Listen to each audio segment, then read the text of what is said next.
Hello mga ka-Diyosa, nga po pala si Diyosa Bernadette. Ayan, meron po tayong milong dito. Samahan niyo akong magbalat nito para ito po sa kanilang dessert sa kanilang lunch ngayon.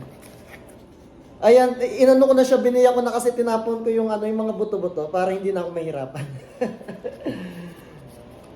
So, ayan lang po. Kakatlong po natin ng ganyan. Tapos balatan lang, kunin lang po natin yung laman or paano ba to? Ganito lang din kasi yung ginagawa ko. Ayan. Tinatanggal ko lang yung laman. Alisin natin yung balat. Ayan, patnubay po ng magulang. Kailangan may hawak po akong kutsilyo.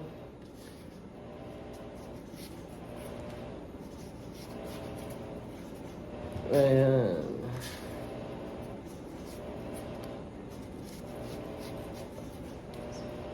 So matamis siguro siya. Hindi ko pa natikman, pero tikman natin mamaya. Ganyan lang ako mag-cut.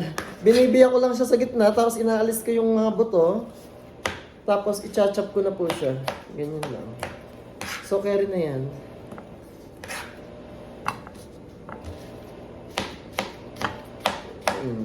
Diba? Pak na yan mga ka-Diyosa. Tapos ito naman ulit.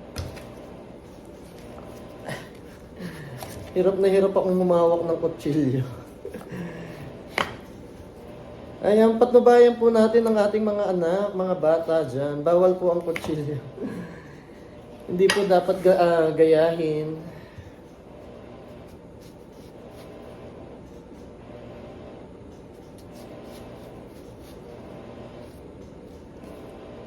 So, ayan.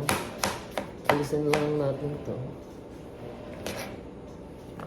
Matagal na siya, 2 minutes na. Sige, i-push lang natin. Tapusin natin tong isang milon. Kasi dalawa po yung milon na binalatan ko. Para ilalagay ko na lang din po siya sa rep, tatakpan. Lalagyan ko siya ng para kuha na lang ng kuha. Kada mag-serve na lang ng i-serve. So tapusin ko lang tong isang milon.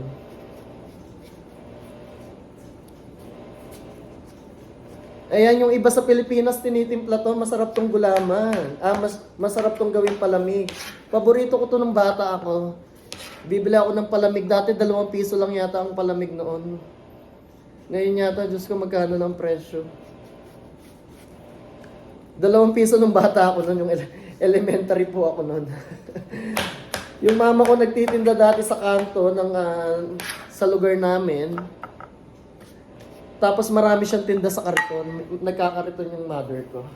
So ito po, yung ating, yung isang milon na ating nabalatan po. So ayun lamang po mga ka-Diyosa. Bye-bye. Maraming salamat. Thank you.